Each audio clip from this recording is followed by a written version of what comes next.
You're listening to the Fierce Fatty Podcast, episode 167. I'm terrified people are judging me. Let's do it.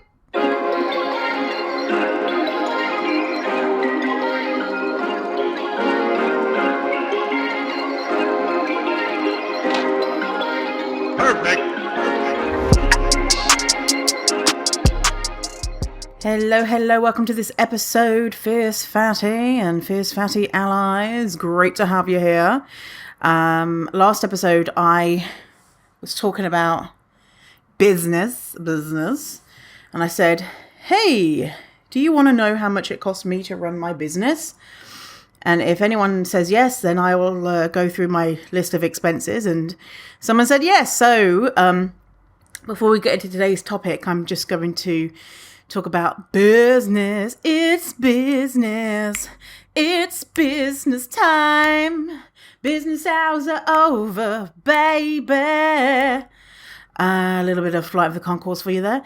If you don't want to hear about business shit, skip ahead like 10 minutes for the fat shit. Okay. So. Okay, so I've had my business for, oh, lordy. I don't know, 8 years? I'm always like, I check and I'm like, yeah, that is how long it is. And then I'm like, it can't be that long. Like, what the heck? But it is.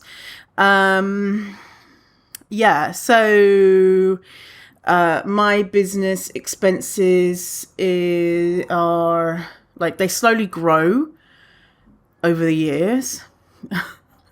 Well, actually, no, I've reduced them recently. But to begin with, when you start out a business, there's only like a handful of things that you need. And I'll tell you what it is. But there are other things that you could theoretically live without, but it means that it will take more time. And so maybe you don't have enough time, so you won't be able to achieve the goals that you want to achieve or do the things that you wanted to do. Okay, so I'm going to go through my 2021 expenses and what I did instead in 2022, and if anything's changing for 2023.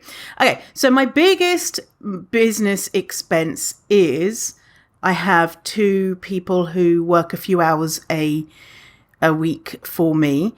One of them is my virtual assistant, and one of them is the person who edits this podcast. And so I pay them a flat rate.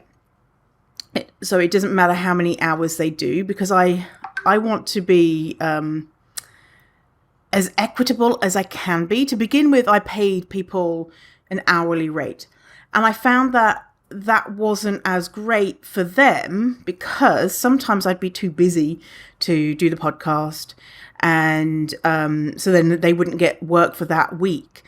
And I didn't think that was fair for them to miss out on income because I was too busy or whatever, or I was on holiday, or and so I pay them a flat rate no matter how much work they do. I mean, up to, if they're working too much, then I pay them more, but that's never happened so far. And so they'll probably work up to or less than in the month. And so I pay them in US dollars, but then I'm in Canada, right? And so for both of them together, I pay 900 Canadian. So that's kind of not split evenly, because my VA works more hours than the podcast editor. But that's the first expense is $900 for 2 people working a handful of hours a week, and that's the monthly cost. I don't think I couldn't do the podcast without someone editing it for me personally, because it'd be too much work. The podcast already takes 1 day a week work for me, and that's just research and recording it and doing uploading stuff and writing the blurbs and all that type of shit. And so if I was also editing, that would probably take me another day, and it's not a good use of my time because I'm not a good editor. So I can get someone who is an editor to do that for me. And then the VA stuff, that's checking my Instagram messages, handling my emails, various projects. If there's projects, say, for example, I'll be like, hey, reach out to these people, or hey, can you do this data input, or hey, can you look into this thing? Like, say, for example, I'm like, hey, I wonder who I know who is a dietitian who might want to use my services. And so I might say, hey, can you go and search dietitians who might use my services and make it into a list, that type of thing. And so that's ad hoc stuff. Okay, so the next biggest expense is the software that I would use to host my online courses, to host emails, so sending emails, and sales processes, things like that. So I was using something called Kartra in 2021. Turns out that they were a bunch of racists, so I switched. Kartra was $260 a month. $260 a month, which is expensive, but not as expensive as some softwares. I managed to find another software called System.io, which was... that's about $150 now a month, so I'm saving $100 on that. Okay, so that's like a thing that I feel like I definitely need. I can't have, to give people the things that they've bought, they need to have this software. But you could maybe do it for free, like, I don't know, email them things. Okay, so Acuity, which is a scheduling software. So when people have one-on-ones with me, they need to be able to schedule, and I don't like going back and forth and being like, how about Tuesday? How about this? How about that? It's just, it's not great. So that's $14.76 a month. Apple for storage, $4.19. Buffer. So Buffer is a social media scheduling tool. So instead of having to manually post things to Facebook and Instagram and different groups within Facebook and Twitter or wherever else, you can just go onto this one website and it will just do everything for you, and you can schedule things in advance. That's $19.42 a month, and that's something that my VA does. My VA will use Buffer. Canva. So sometimes I'll pay for Canva, sometimes I won't. Canva is making images. That's $16.99 a month, and last year I switched to the free plan, and then I was like, no, I need the paid plan, and so I'm back on the paid plan. EverWebinar. So whenever I would do a webinar, or I had evergreen webinars. So you might not know what that is if you're not in the business world, but an evergreen webinar is like a webinar on demand. So someone can go to a page and it will say, there's a webinar in 10 minutes, you can go watch it. And so then they can go watch it. So it's like a system that shows people webinars whenever they want it, versus you just doing a webinar, hosting it once every 6 months or whatever. So EverWebinar was $257 a month, and I got rid of that in 2022 because I stopped doing evergreen webinars and have switched to live webinars. I just found that there wasn't that much benefit in it. Next, Google. So to pay for 2 Google storages, because I have 2 different Google accounts, and so one is $15.67 and one is $16.69. I need a lot of storage because every episode of the podcast is 1 hour of audio, 1 hour of video, and that's the raw files. Then my podcast editor will then edit it and then add then another hour. That's roughly how long the podcasts are, of the edited final video and audio. And so that's a lot of storage that I need to host all of the past episodes. And what we're on, 160 something episodes. So yeah, LastPass. So LastPass password protection, I paid for the year $57. I'm using a different one now, which is I think a little bit more expensive, but LastPass was in a data breach. And so now I'm using, what is this thing called? 1Password. I think it's like, I don't know, LastPass was a handful of dollars a month, and this is a couple of handfuls of dollars a month. Libsyn, so Liberated Syndication. To be able to put your podcast out in the world, you need to have a platform that will distribute it for you. Libsyn is that platform that costs $26 a month. Webinar Kit. So Webinar Kit was is a software that you use when you are launching your product, and it helps stream webinars. $39 a month. I don't do that anymore. I just do webinars on Zoom or whatever, because that was for the ongoing evergreen webinars. Otter. So Otter provides transcripts for the podcast, and that costs $8.33 a month. Again, some of these things you don't have to do, depends where you're at in your business. So for the first few years, I didn't have transcripts, but then I was able to add in these other expenses. And so, and as well, when I first started my business, most of these softwares didn't even exist. So Otter is a newer software and offers that making transcripts for $8.33 a month. Whereas in the years previous, to get transcript services, it was like $1 a minute. I can't remember what it was, or maybe like less than that, but I remember it was so prohibitive. Like, there's no way. And so if you're doing $1 a minute, then say if an episode is 60 minutes, that's $60 per episode times 4. That was prohibitive. Okay, my mobile telephone, that costs $42.56, and it's cheap because I bought the phone out, and so I don't have I'm not paying back for a phone. Qualaroo is a quiz system. So when people join Fierce Fatty Academy, they are put through a quiz to see where they're at in their journey, and then they can do it again. That costs $19.90 a month. Restream. So I used to, I don't anymore, but I used to stream live on Facebook and Instagram and other places. And so you can have recorded videos that you stream live. And so it looks like you're live, but it's a pre-recorded video. And so I tried that out for a year. Didn't really have any impact on because apparently when you go live, your stuff is pushed because Instagram, Facebook like it when you're going live. And so you go live in one place, restream, and then it'll push to all of the other channels like YouTube and blah, blah, blah. So yeah, I tried it out for a year. Didn't really see any benefit to it, so I stopped doing that. That was $63.88 a month. Squarespace. So I have 2 Squarespace websites, one for Fierce Fatty and then one for Fierce Fatty Consulting. One costs $23.60, one costs $17.70.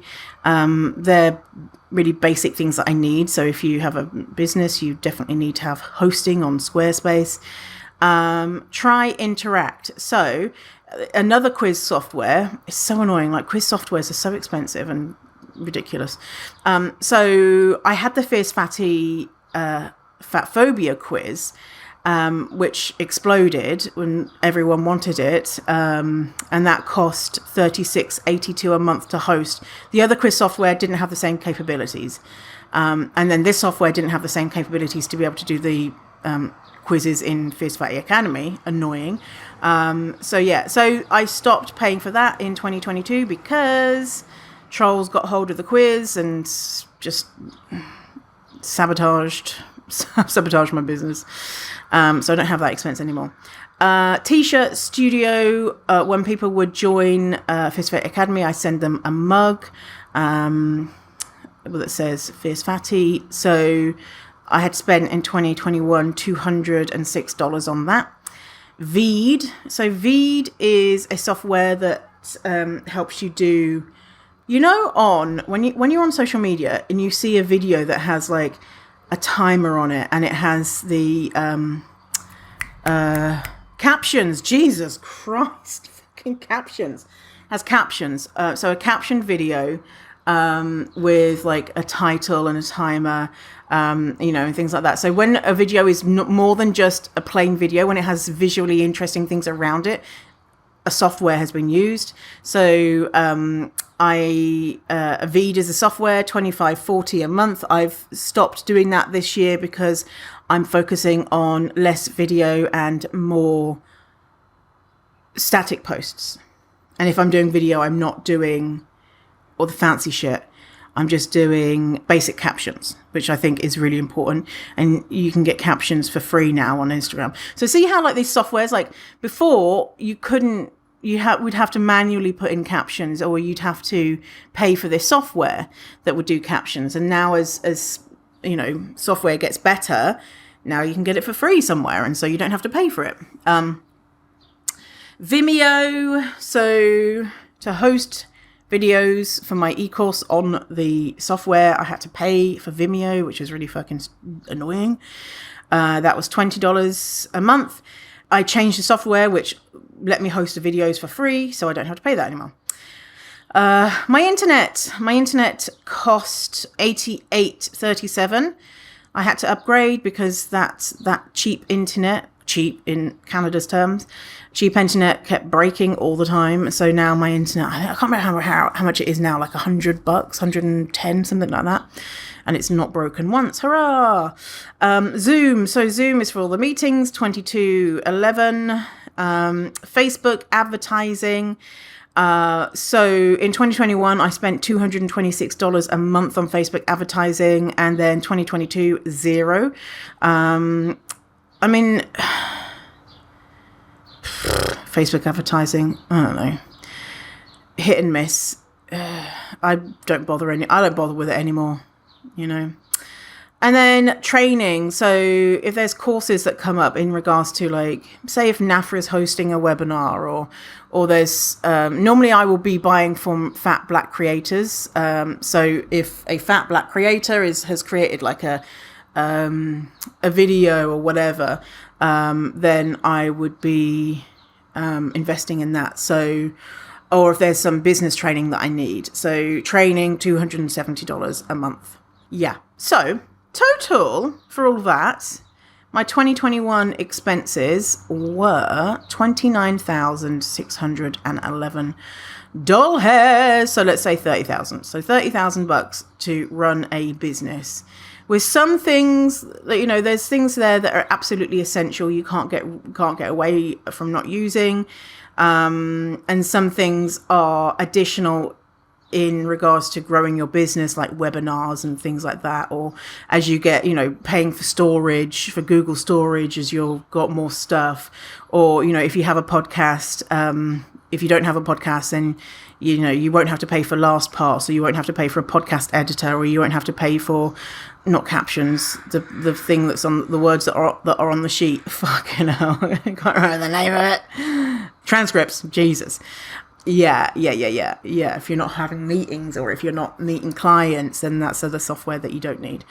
But let's say the non-essential stuff, let's just say cut it in half, 15,000. So my goal for 2022 was to reduce my expenses, and I reduced it to, my goal was 22,878. So let's just call it 23,000. So my 2021 expenses were basically 30 grand. And my goal for 2022 was 23 grand. And actually I reduced my expenses to 18,932. So 19 grand. So that was pretty good. And you know what the big difference was? What the big difference was Facebook ads. I wasn't spending money on Facebook ads, and business coaching. So I had previously done business coaching, which was a big expense, to learn all of this stuff. Here's a little tip for you. You can get all that stuff for free with a little Google. Watch some YouTube videos.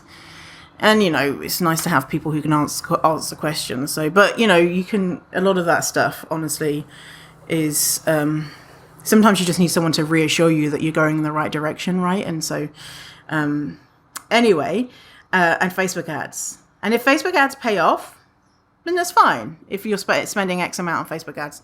For me, Facebook ads never paid off. I even had a Facebook ads, one of my friends was a Facebook ads coach, right? And so I was working with her, and, you know, looking over everything that I was doing, and I was getting a lot of leads for the right prices and the right types of leads, but those leads didn't convert. Or maybe they could, you know, would take 5 years to convert, or whatever, convert into paying people. So the thing is with my thing, I'll try something out, and if it doesn't work or I find it's not useful, then I'll like cut it out. So yeah, 18,000, which makes a monthly amount of $1,577. So $1,577 to run a business per month.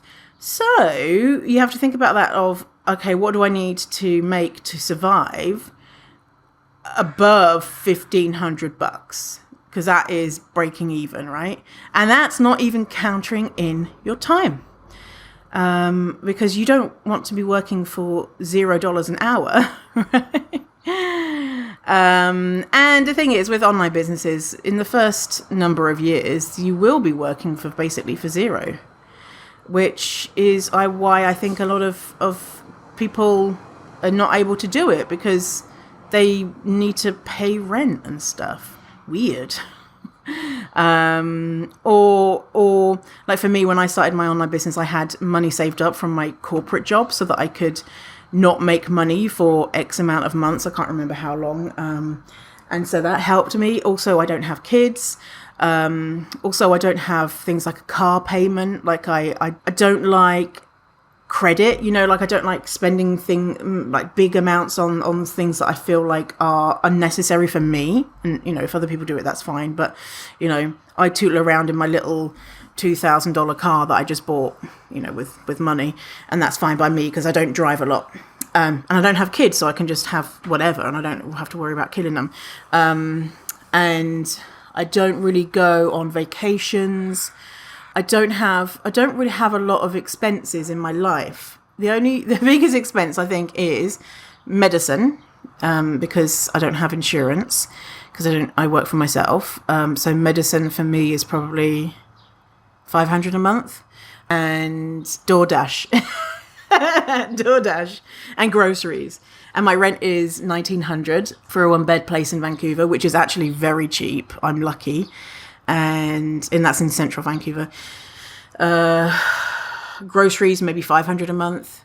DoorDash, I shudder to think how much I spent on DoorDash. Probably $300 a month. Fuck knows. Probably I'll probably look one day and I'll be like, you spent $10,000 this month on DoorDash. You know how those that add up, you're like fees, and I'm always like, I want to give people a good tip. Like I always tip a little bit more than what they suggest, and then before you know it, like getting one burrito costs $75, and you're like, oh no, but I want the burrito. Oh, and then with the contractors. So the contractors, they're not employees, right? They're contractors, so they work other places too. I also give them an extra month. At the end of the year, I give them a month salary as bonus, not salary, consulting pay or whatever, and then 2 weeks off for free. So there's other costs there. And then there's probably other miscellaneous costs that I haven't even, tracked here. But I looked at my taxes, what my VA collected for me for my taxes, and it was, that $18,932.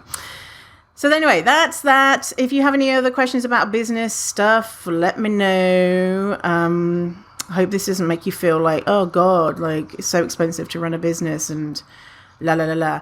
You can do things like, when I first started, I just had my my website, and I spent loads of time on social media, like Instagram. I was posting 3 times a day. I'm like, oh God, how could I have done that? And that was like basically what I was doing, was at my website and then just posting on Instagram. So, $15 a month. But then as soon as you start getting clients, then how are you going to host the content? Maybe on the website, maybe with like a password or stuff. But then as soon as the more you grow, then it's like, okay, well, you're making a podcast, so then you need to pay for this and that and whatever. You're using Canva and you want the paid features. And so then there's that. And then, So if I wanted to make my business a lot cheaper, I could cut out my podcast. But you all listen. So let me see how many people listen, actually. I'll say you listen. I check in from time to time on Libsyn. It's my my VA that handles that. Okay, so all time people who have downloaded the show, 219,592. February, 8,200 downloads. March, 9,100. April, 5,700. May, we're only 11 days into May, 2,700. So I think it's like, I guess like, let's say 7,000 people a month. Download, that's 7,000 downloads. So one person could be listening to 10 episodes, right? And I don't make money from the podcast, right? I don't have any sponsorships or anything like that. I just have Ko-fi, which I just started. And so thank you if you want to donate on Ko-fi, Kofi, link in the show notes. Let's stop talking about money. Let's talk about fat shit. But again, if you've got questions about business, then, I'm happy to talk about it. So let's talk about I'm terrified people are judging me, which is probably everybody's fear. I just realized I've been talking about this shit for 27 minutes. I'm sorry. I'm talking too long. Okay, I'll put it in the show notes or something, like skip to 27 minutes in or whatever, 28 minutes in if you don't want to hear that money bullshit. Okay, so I talk to clients a lot, and honestly, we are all so similar. It's freaky. Like, I hear the same stories and the same fears and worries over and over and over again. And of course, we're all unique, but I feel like there's such a common thread that we're worried about this and that and whatever. And one of the big ones is that I'm really stressed out and thinking a lot about how people are judging me. So I wanted to talk to you about that today. So the first thing is, you're not imagining it. People are judging you. People do judge. That's a fact, because, we're humans and our brains are like, let's make an assessment of this person. And that's just what we do, right? But to what extent may be different from what you perceive it to be. And how can we tell what someone is thinking secretly inside their head? How do we know they are judging us negatively, positively, or neutrally? We don't know. Even if we ask them and said, are you judging me negatively? Someone probably, oh, no. Or are you judging me positively? Yes. And they could be either way, right? But the thing is, when you are deep in anti-fat bias, the way that you think about yourself and others is really filled with a lot of judgment. And so a lot of people think everyone else is as anti-fat as I am. And everyone else is probably thinking the same things as me. And that's a lot, because the amount that when we're really stuck in anti-fat bias, the amount that we judge ourselves can be overwhelming. We can be really critical, unkind. Like some of the things that when I talk to people, they say about themselves, like, for example, I'm just picking up my notepad of notes. Someone, last time I spoke to someone yesterday, lazy, unhealthy, and gross. That's what they describe themselves. It's a lot, isn't it? That's very unkind. And so if we're thinking, well, that's what I'm thinking about myself, and that's how I think about other fat people or people for, wearing this or that or whatever, they're thinking the same. And I think that's a little bit of a potentially false reality. Not everyone is as judgmental, and some people are more judgmental, right? But a lot of what people are feeling are thoughts about themselves. Am I okay? Do I look all right? Are people judging me? And you think about this. I think about this. Imagine if you got tagged in a group photo. What is the first thing that you were doing? You were going to that group photo and you were zooming in on the picture of yourself. You don't care about fucking Sally or Timmy or whatever.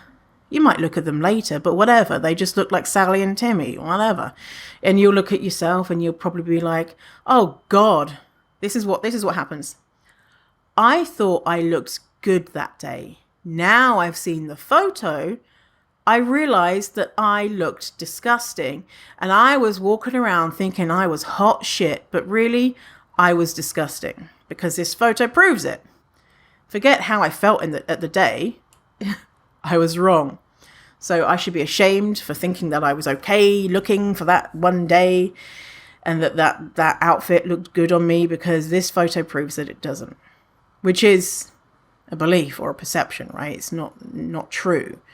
And as well, the way that photos are taken, there's I love the things online that shows like photos with different lenses and how one lens can make someone's face look really big and another lens can make their face look really pinched and like make their nose look really tiny and like really gaunt looking, and it's the same person but a different lens.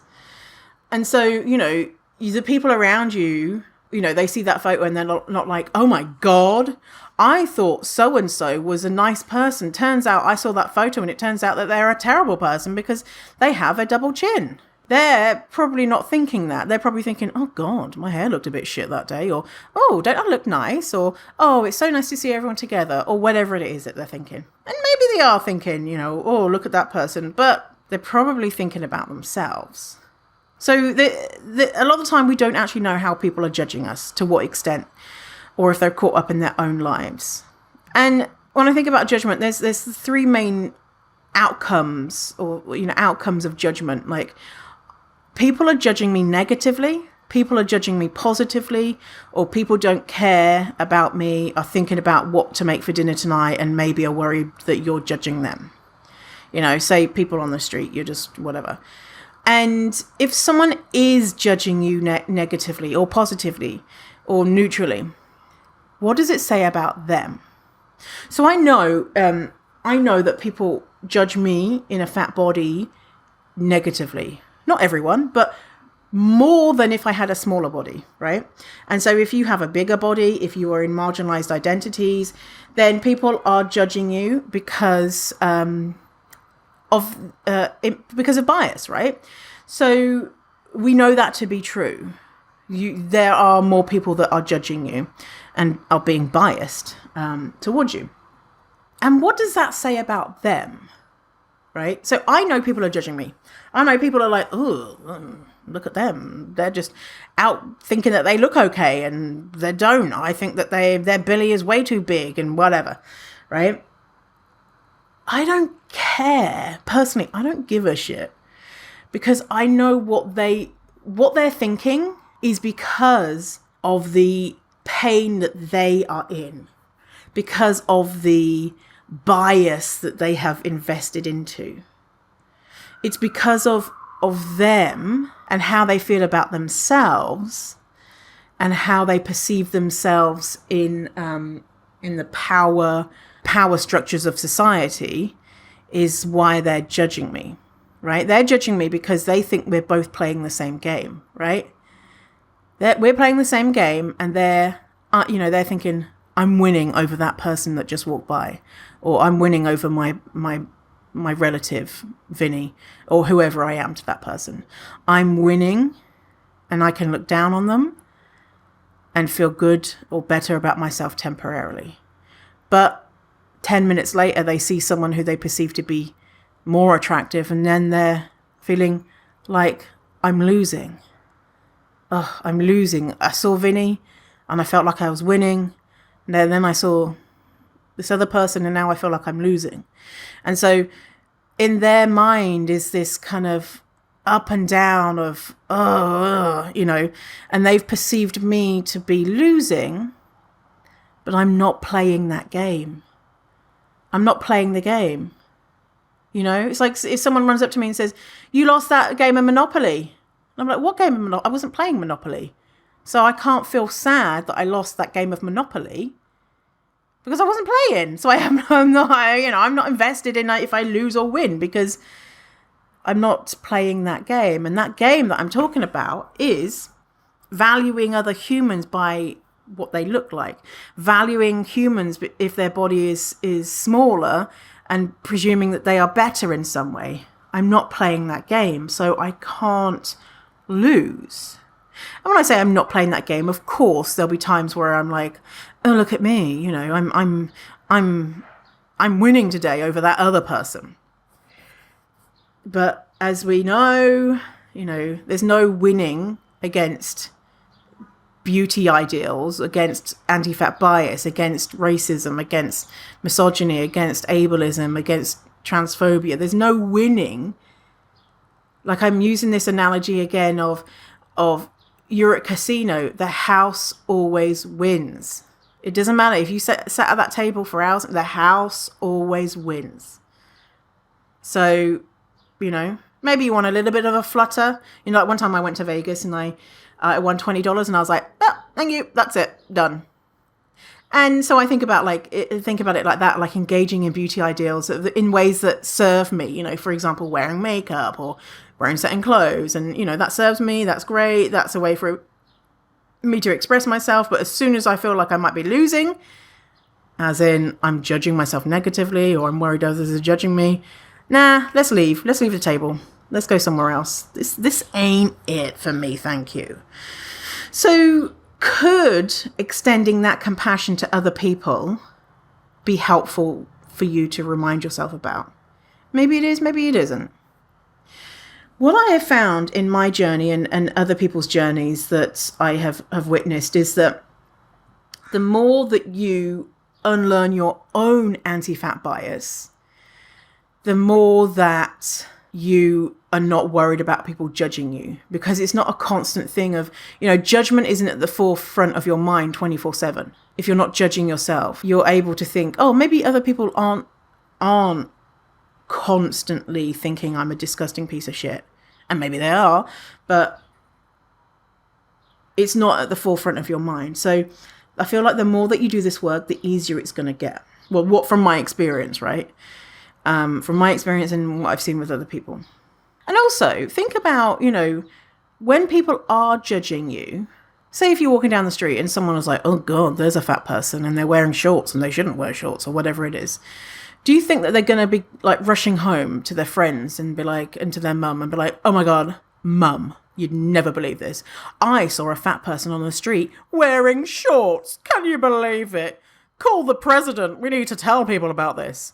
Probably not, right? Someone judging you is probably like a split second thing in their brain. Maybe it's, you know, more than that because maybe say they harass you. But it's affecting us more than it's affecting them, right? It's just a fleeting thought in their mind.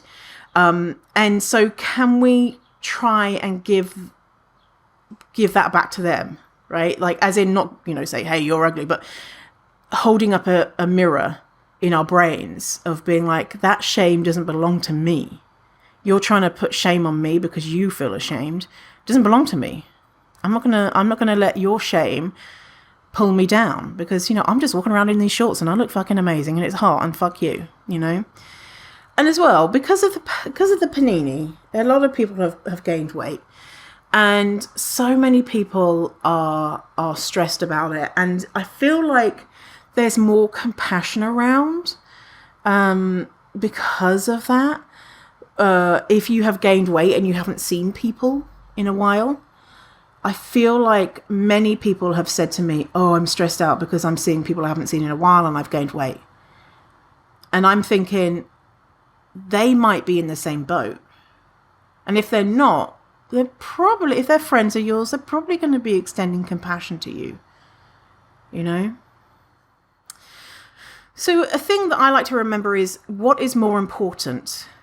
Other people's comfort in regards to them not seeing some, quote, unsightly fat person, or your mental health? What's more important, other people's comfort or you living your life? Are others' opinions worth not living, not doing this work? Are we going to let other people's negative opinions stop us from living and living authentically and being brave and not giving a fuck? Are they more important than you? No. is the answer. Fuck no. So when you're working on this stuff, I really want to encourage you to support yourself. So supporting yourself with this.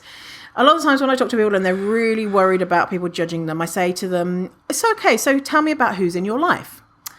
And they'll say, well, my mum, she's been on diets forever. She told me to go on a diet. My dad makes remarks about women. My sister, she hates herself, even though she's thinner than me and she's on whatever diet. All my friends are thin and they all restrict food and I'm the fattest one in the group. Some people are probably listening to this being like, Vinny, how the fuck do you know about my dynamic? Because it is so often the same. Is people are not surrounded by pro-fat people, anti-diet people. They're surrounded by people who feed into that bullshit, right? And so I feel like no wonder. And I'm not saying you should be like, kick your dad in his face and be like, fuck you, mum, you're dead to me or whatever.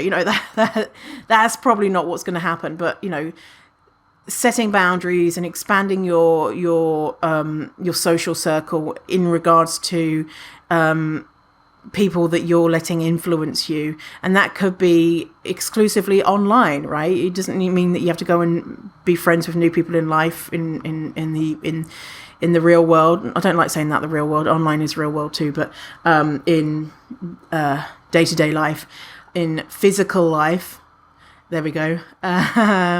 But that might be what happens too. What do you have in your life that currently is supporting the idea that fat bodies are great? And what do you have that says the opposite? And so that could be like, watching bikini babes on the beach 24/7 or watching stuff that's affirming, following people who are affirming on social media.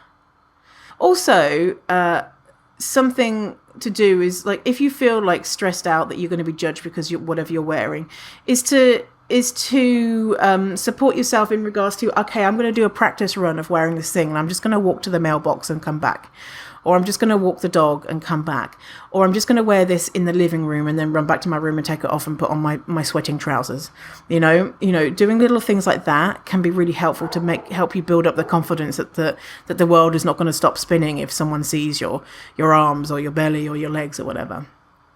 And also, we want to make sure that we're interrogating our own anti-fat bias. We all have anti-fat bias, and it's a constant, trying to remove that from our brains, and it will get easier. But if you are agreeing with what people are potentially judging you on, it's easier to internalize that stuff, right? Versus if someone was like, Vinny, you are unattractive because you have fat arms, I'd be like, LOL, what? No, I'm not. What are you talking about? I have arms. They're just regular arms. Like, oh, it sounds like you are struggling with body image yourself, But if I believed it and someone said you have fat arms, I'd be like, oh God, yeah, they're right. Oh. And that would be anti-fat bias that I have in my brain, agreeing with them. Also, grieve, get angry or sad about the reality that the world is fat phobic as fuck. People do value smaller bodies in society. But do we want to be on the side of the oppressor? Do you want to support anti-fat biases and sexism and racism and classism by agreeing with people who judge you? And Brené Brown, famous fat phobic, she said some good things though, says, shame cannot survive the light. And that's something I think about a lot. Shame cannot survive the light. Talk about it. Even if it's with the people that you feel, just the people that you feel safe with, or your therapist, or your colleagues, or your friends. Say, hey, I feel really stressed. I feel stressed. I've put on weight, and I'm seeing people, and I'm worried people are judging me, and that shame might not be able to survive that light of sharing it with people. And I bet you so many people will be like, me too.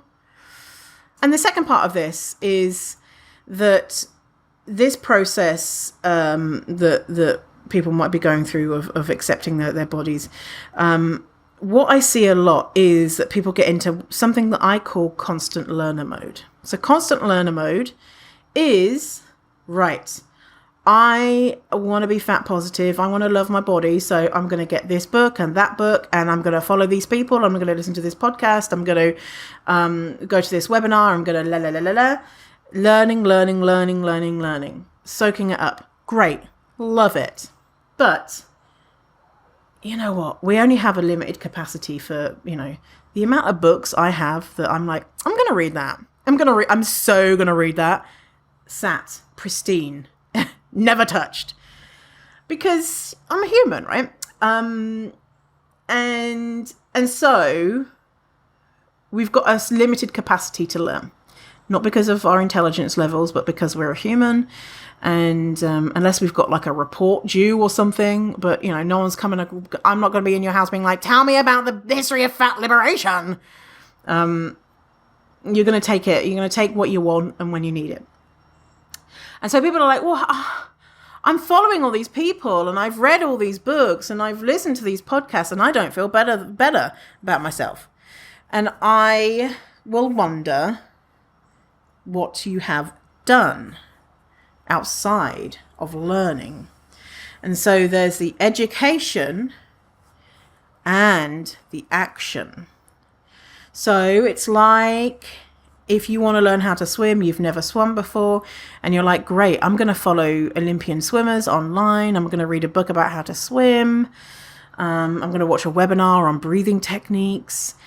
And then you get to the pool and you're like, and no, thank you. I'm just going to, watch the other people doing it and then being like, oh, I can't believe I can't swim yet. I've read like 13 books about how to swim. And so what some people do at that point, they realize, okay, I've done a lot of learning, is they're like, I'm ready. And they jump into the deep end. And then they're in the deep end and they're like, shit, I've never done this before. This is scary. I'm drowning. And then they are deeply traumatized or die or whatever. Not that people will die from wearing shorts, but it's not a great experience. And then they get out of the pool and they're like, see, I knew I didn't have the confidence to do that. I knew someone like me shouldn't be swimming. There's the evidence. And I'm like, oh, so close, so close. Go to the other end of the pool and tinkle your toes in the water. Just a little tinkle. Just put your legs in the water. Don't even get in the water. Just put your legs in. And see how it feels. And then go sit on the beach chair and just read a book, whatever. Did you survive? Yes. Was it fun? Yes. The water felt good. Or maybe, maybe the water was a little bit cold and you need to wait a little bit longer and try again later.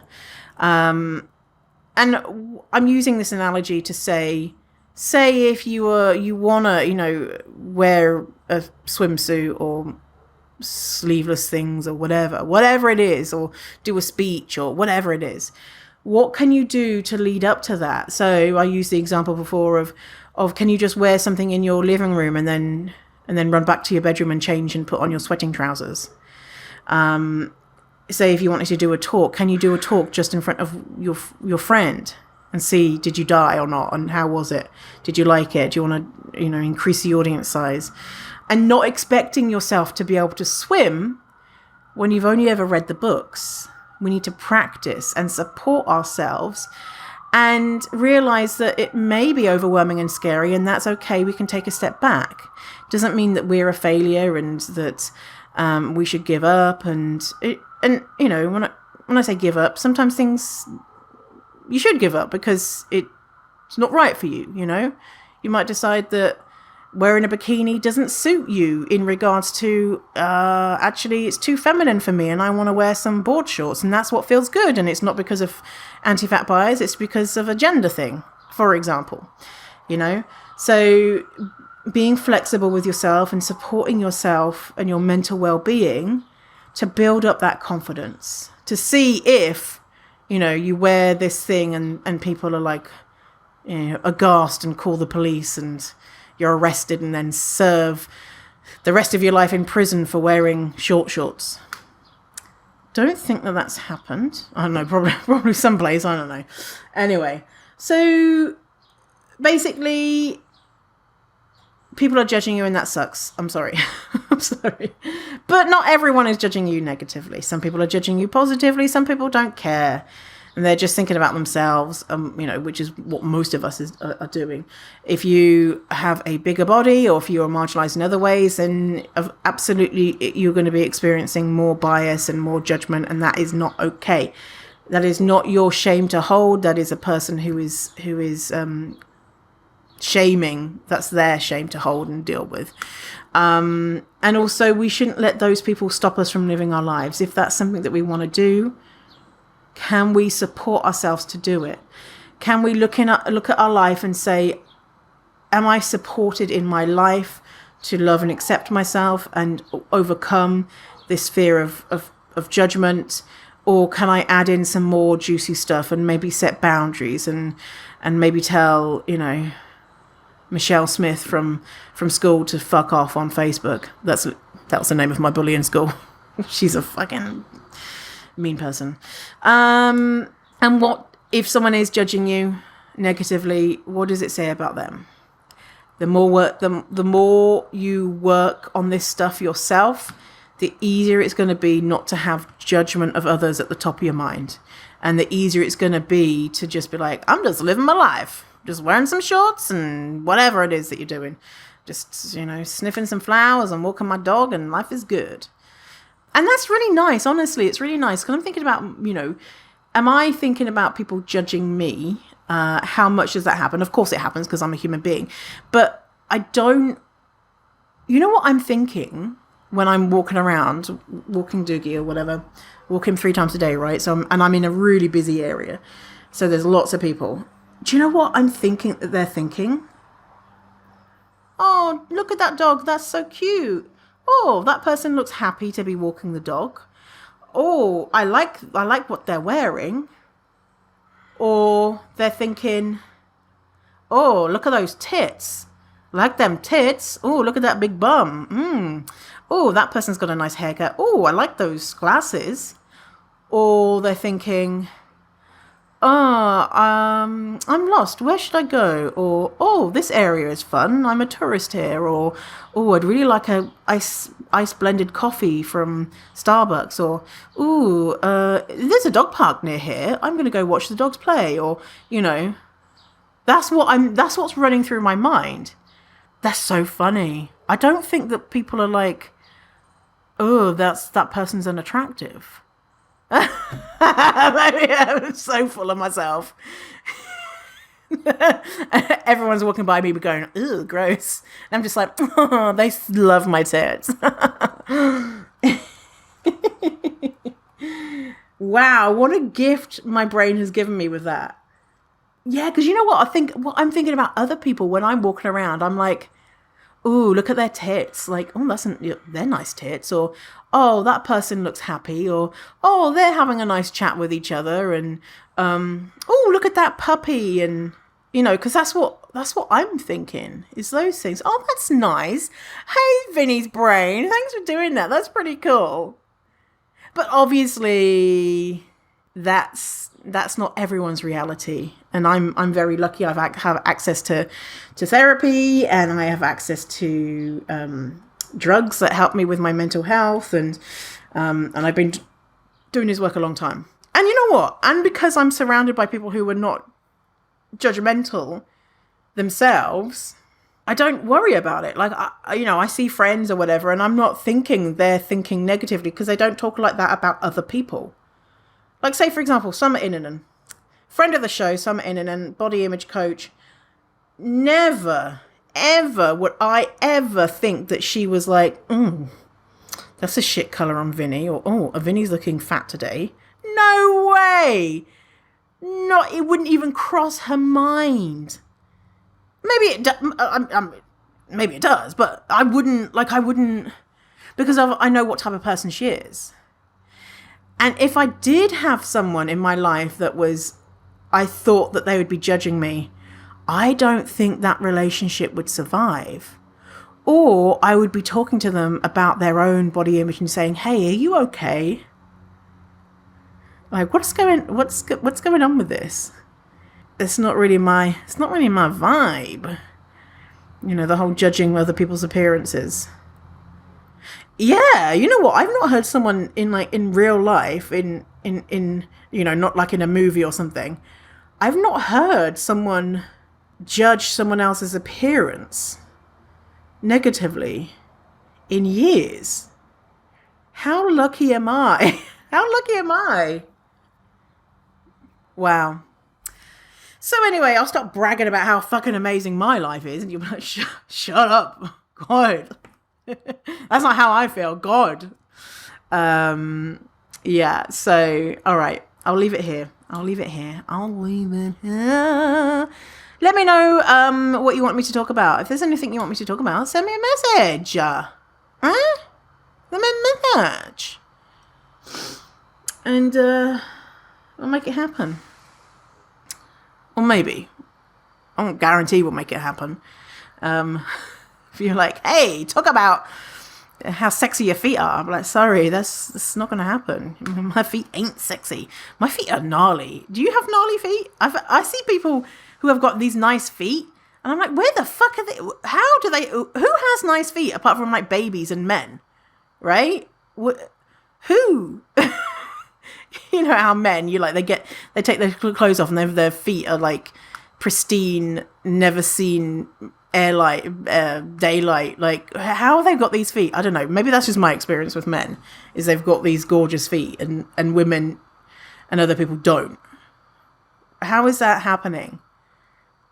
And I've had gnarly feet from the womb, like when I was being birthed, my mum was like, ow, the baby's feet are scratching me. Like, and my mum's feet are like that. Like, who has soft feet? Anyway, but I use, there's a, what's really good for gnarly feet is urea cream. Really good. Makes them soft for, and then I'm like, oh, my feet are soft now. And then I don't use it for like 2 days, and then they're not soft anymore. But it really works. It really works when I can be bothered to do it. One of those buffers on your feet. I can't remember the brand of it, but there's one which is like an electric. That shit's so good. So satisfying. Anyway, I'm going to stop talking about my feet and let you run off into the wild. See you later. If you like the show, or if you don't and you just want to give me money, then you can go to Ko-fi and you can get free stuff if you subscribe. Well, I guess it's not free. You're paying to subscribe. You can get stuff instead of just donating, and you just get the happiness of donating. Yeah. Okay, well, I'll see you in a while. Alligator, stay fierce, fatty. Goodbye.